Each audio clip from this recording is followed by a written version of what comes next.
After reading the story of Job, I'm left with way more questions than answers, because I just finished reading that story and now I am asking myself a lot of questions, including what is the true character of God?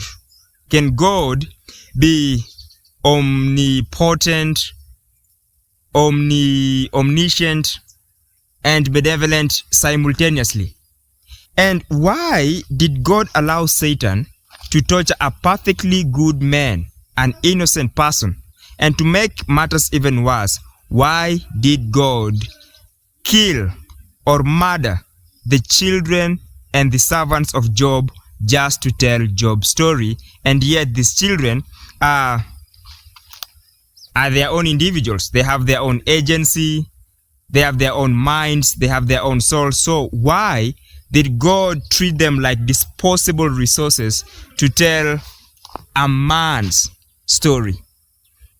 Guys, if you're not familiar with what I'm talking about, I am talking about one of the biggest story in the Bible, and the story that breeds the most philosophical dilemmas in the Bible, and that is the book of Job. So in this particular scenario, Satan is in heaven minding his own business, and then God summons Satan, and God is like, hey Satan, have you considered my servant Job?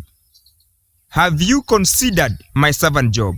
So God is the one who initiates this conversation. So it begs the question, has God always wanted to test Job? Has God always wanted to tempt Job? Because Satan did not approach God and ask God what he thinks about Job. God summoned Satan, Satan approached God, and God asked Satan what he thinks about Job. So Satan starts accusing Job. Oh, you know what? The only reason why Job is faithful to you, the only reason why Job is loyal to you is because you've given him everything. Try to take away everything that he has and that guy will curse you, that guy will reject you, that guy will disobey you. And without hesitation, God gives him permission to touch everything he owns, including his family. Everything he owns, all his possessions, including his family. Now that is where I start to see problems in this particular wager, because this is a wager between God and Satan. Now instead of just tasting and challenging Job, now his children have to be included, and the children did not sign up on any of this. Okay, so my main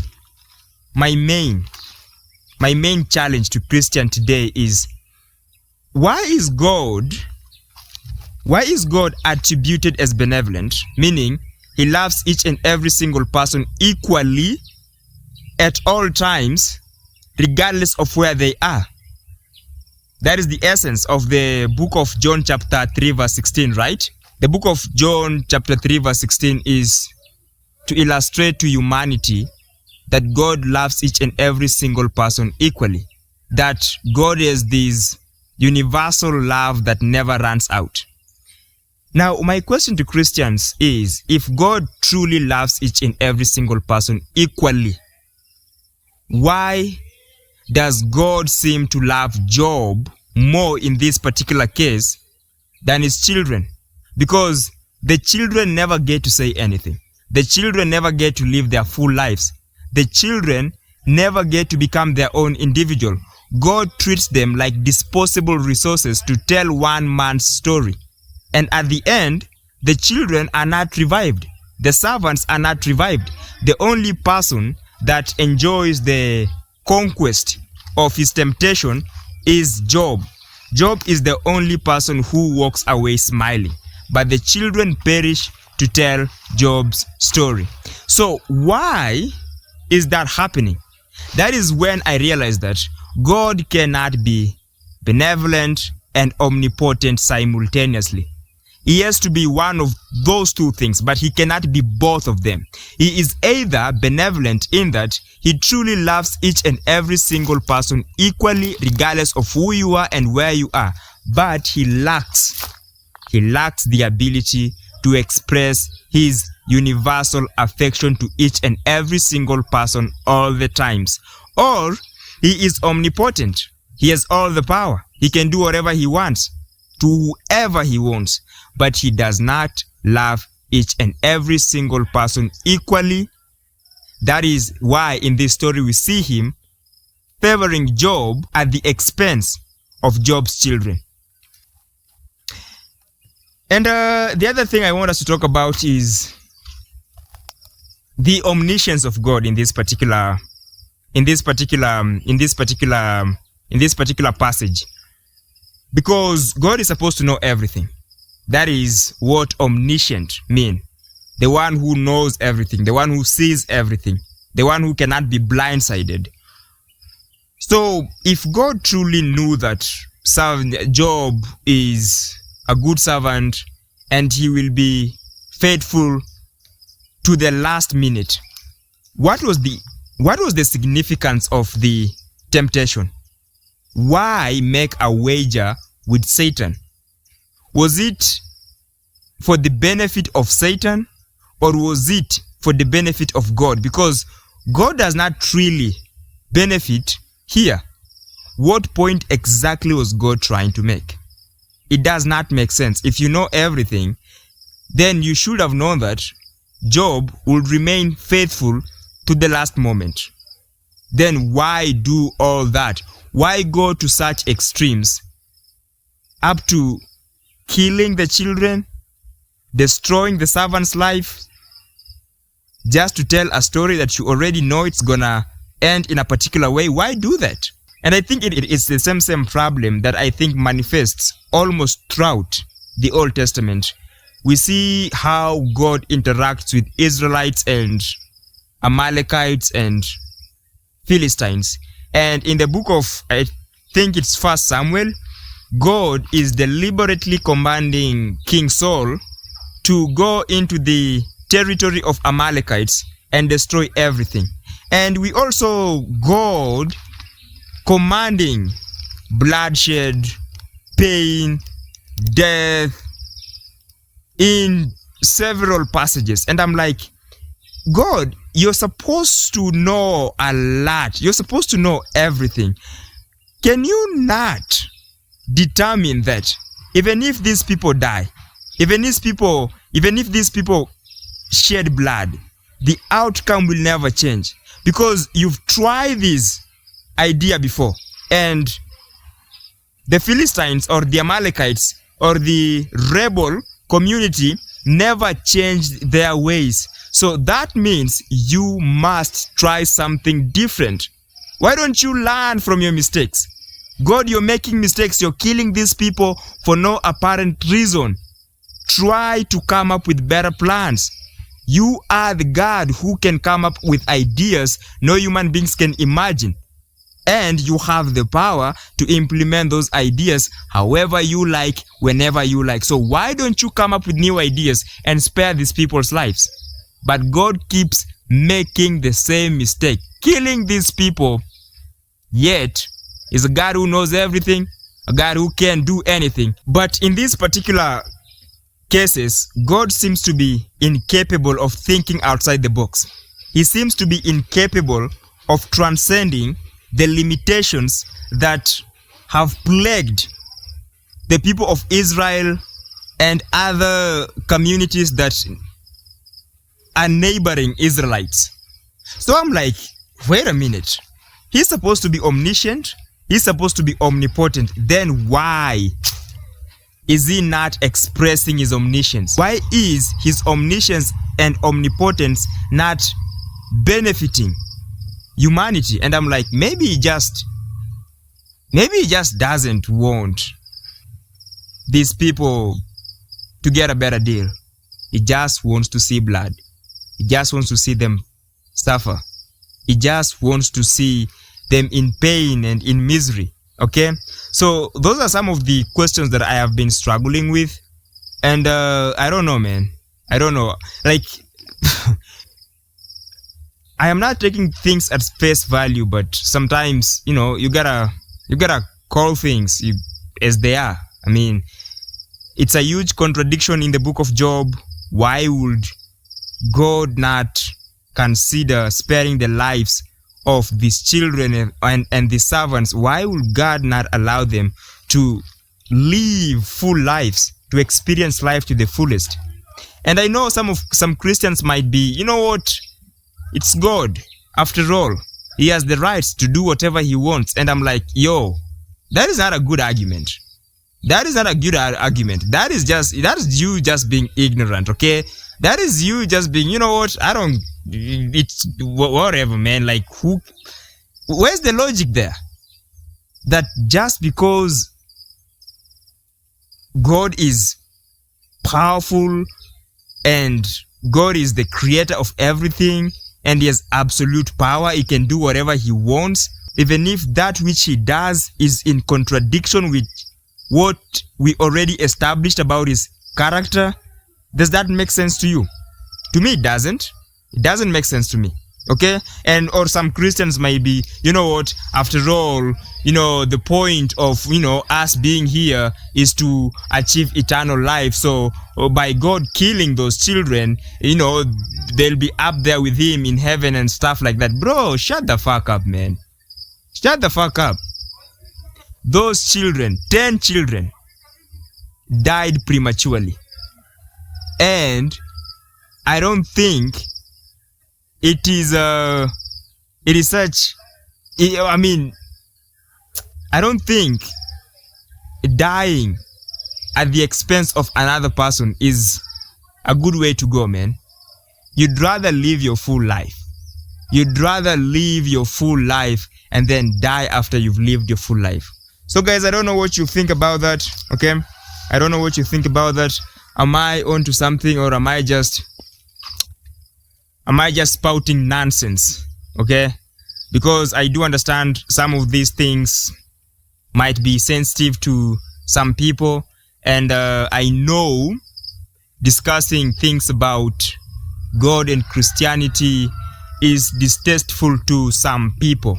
And if I have offended you, I apologize. If you don't accept my apology, then fuck you. Yeah, because we have to ask these questions. We have to talk about these things. I've also been thinking about what believing really is in Job's case. There are two examples in the Bible, or two case scenarios that do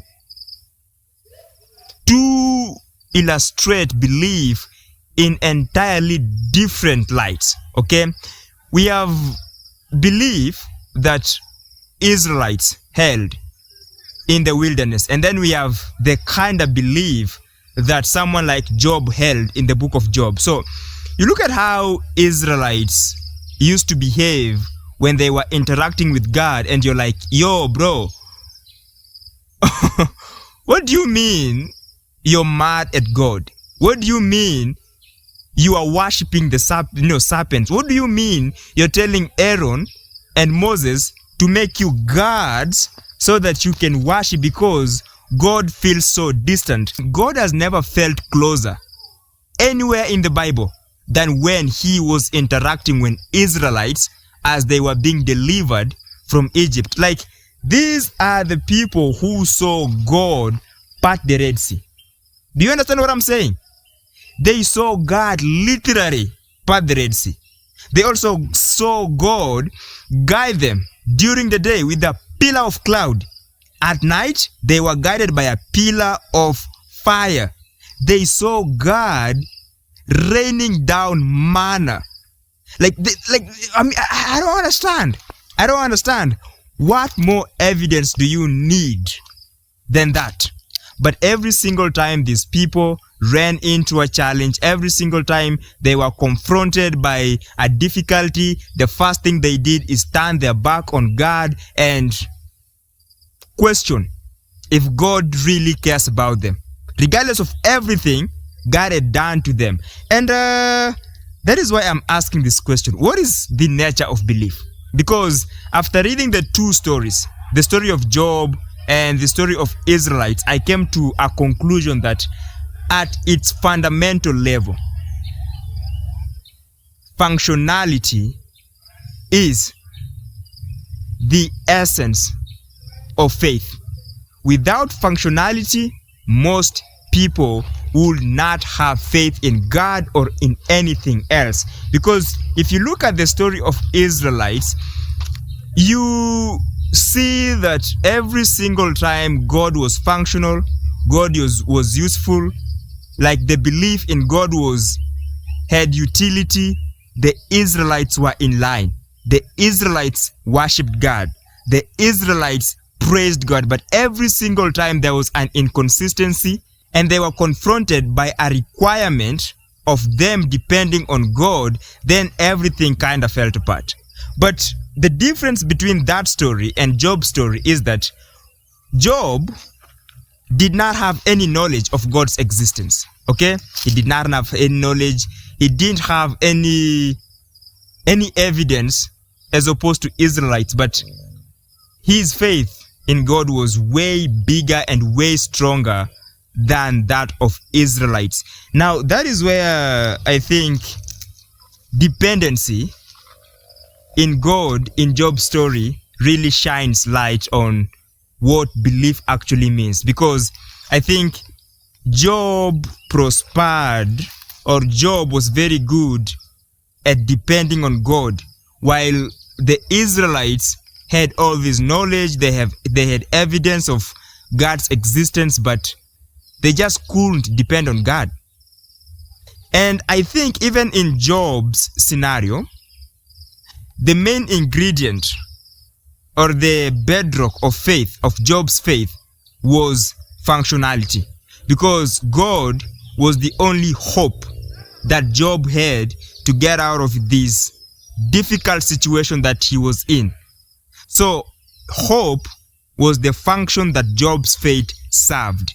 And that functionality is what made Job keep believing in God day in, day out until he was rescued from his torment. I don't know, guys, if that is sane. I don't know if you think that is coherent with your understanding of the Bible. Okay? If you think that I am onto something, you can also share your comments. But the reason why I am making this video is just to I am really having a difficult time reconciling the omniscience, omnipotence, and the benevolence of God, especially considering what we've seen in the book of Job. It's not like Job's children were aliens or they were Amalekites or Philistines. I don't know. Maybe they were sinning. So I honestly don't understand whether God held some sort of a grudge against the children of Job, because wiping out 10 kids at once. Bro, what the fuck, man? These are children of your servant, of your favorite servant. I mean, bro, those kids never signed up for that, and they were supposed to be excused. And considering the fact that God knew exactly how this thing is gonna turn out, then I'm like, that was not necessary. That was not necessary. I think this particular wager, even though God was trying to make it as fair as possible, because I've also come to understand, or I am starting to believe that the omniscience of God incorporates his ignorance. Okay? Like, I know this is paradoxical and it doesn't make sense, but I think he can be ignorant and omniscient simultaneously. I don't know if that makes sense. Like That is one of the most illogical thing I have ever said. And I'll be saying very illogical things when it comes to subjects about the Bible. When we'll be discussing these topics about the Bible, these characters and things about the Bible, I think I'll have to be as illogical as possible, because there are things that can only make sense if they are stated illogically, if they are framed illogically. Okay? So I think maybe that is the reason why. Maybe that's the reason why God wanted to be ignorant and all-knowing at the same time. That is why he gave Satan all that power and even made the wager fair by kind of pretending that he doesn't really know how the entire situation is going to turn out, what the outcome will be, so that he gives Satan a fair chance of maybe winning the wager, something like that. Yeah. So guys, those are just my thoughts. Some of the things I've been pondering over the weekend. Right now, I am still trying to understand the nature of belief. That is the research I'm doing right now. And I am also trying to understand this organization called the Freemasons. Okay, Freemasonry. I'm trying to understand, is it a sinister organization or not? Because there are rumors that Freemason this, Freemason that, Freemasons have done this, they have rituals. Once you become a Freemason, automatically you will become rich. So that is one of the things that I am thoroughly researching on, and after I understand it, I'll come and share my knowledge with you guys, because I think this will be valuable. I really believe that. But today, I just wanted to understand the relationship between benevolence and omniscience and omnipotence of God, especially when it comes to these stories. Okay? Because it is very difficult to grasp these concepts. It is very difficult to understand God. Let me just say it. Okay, I'm not gonna be lying to you and claim that I'm trying to teach you something. Okay, one of the things that I'll be doing, or I'll have to do, if I really want to be someone who shares knowledge fairly and honestly, is admit that there are some things that are very difficult to understand, and one of their thing is God. Okay, because I was just reading yesterday. Okay, I was just reading the limits of our understanding, the limits of our comprehension, and there are a lot of things we do not understand. We do not understand the genesis of the universe or the cosmos, or why exactly are we here. Let alone that, we do not even understand what is consciousness and what makes it possible that we are conscious. How are we aware? How comes we are aware? Like, how is that happening? How comes that we know that we are alive and we are experiencing life right now and we are going through pain? Bro, how does that happen? Okay? And I learned that most of the theories that human beings have, composed, trying to explain the genesis of different things, especially the, how we came to be on this planet, how this planet formed, are based on our understanding of ourselves. So we have anthropomorphy. I don't know how to say that word. It's such a difficult. So it is the word is anthropomorphism. So we have anthropomorphized. We have anthropomorphized almost everything so that it makes sense. So we try to understand the unknown by tapping or borrowing from the known. For example, back when we were ruled by kings, we established a theory that God is a cosmic ruler, something like that. If the world is full of computers and people are, technologically literate, then it is very, very easy for those people to look at this all reality as something that is being simulated, something that is being curated, perfectly curated by intelligent, civilized people or an intelligent, civilized society somewhere, so that it forms a reality which is nothing but a simulation. And so if we live in a society whereby, like we design things, we make things, we construct things, we build things, then it is very easy to attribute the creator of the world, the creator of the universe, the creator of the cosmos as some sort of a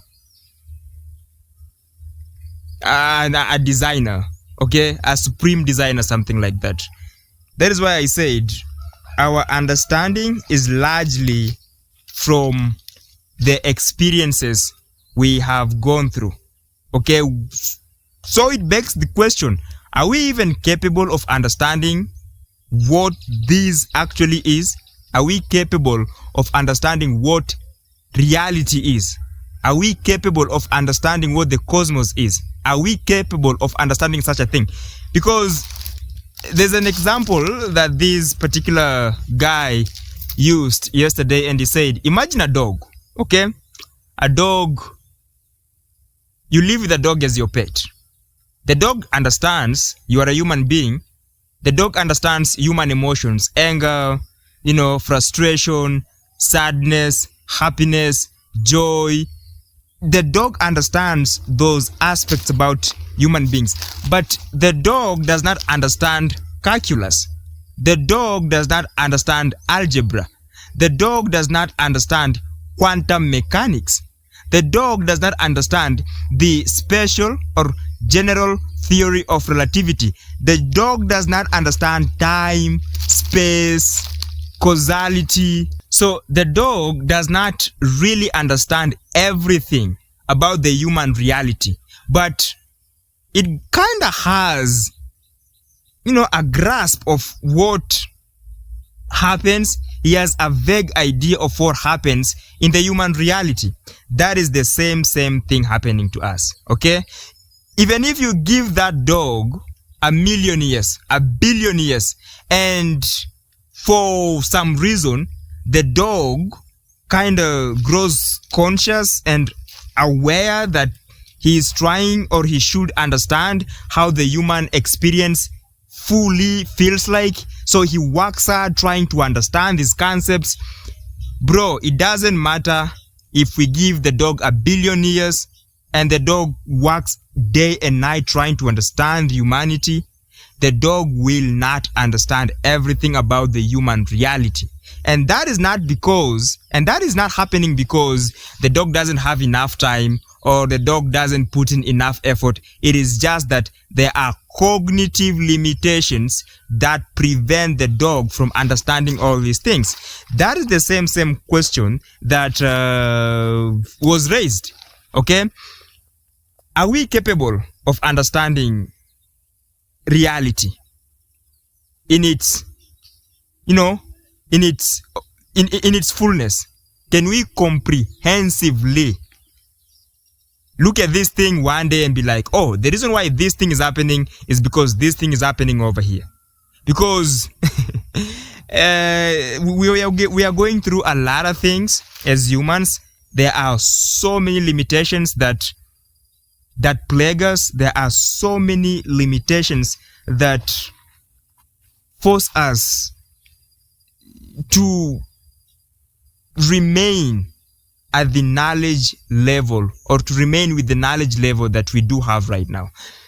And it is one of the reasons why I was trying to learn about ancient civilizations.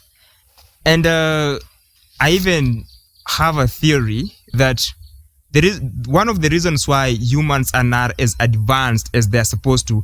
Right now, we are supposed to be aliens. We've been on this planet for way long, okay? The human species, we are supposed to be some sort of aliens or something. We are supposed to know a lot. But the reason why we are still, we're still being tormented by these stupid problems. For example, we are still corrupt.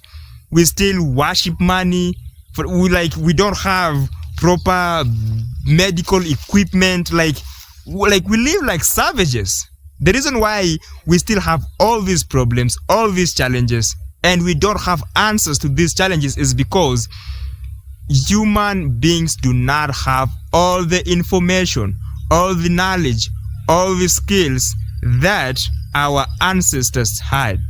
Ancient civilizations were wiped out, and the moment they were wiped out, all that knowledge disappeared. And right now, we are trying to relearn things and rediscover things and reinvent things that were probably in other ancient civilizations. So we are kind of, going round and round in a merry-go-round without really making any progress. So imagine another catastrophic event happens and this society or our civilization is wiped out entirely. Imagine over 2,000 years of hard work, manual work, time, resources, energy put into learning stuff about architecture, put into learning things about computers. Now we have this technology, we have AI, without this, we have all those things. We even, we have, SpaceX. Elon Musk is trying to put us on Mars. Imagine we have all that information and something happens, we lose all that knowledge, or all that knowledge is wiped out. We die together with our knowledge, and another species of humans emerge. Now those people have to learn. They have to start from scratch. Why? Because they don't have all the things that we knew. They don't know all the things that we knew. So they'll have to start from scratch.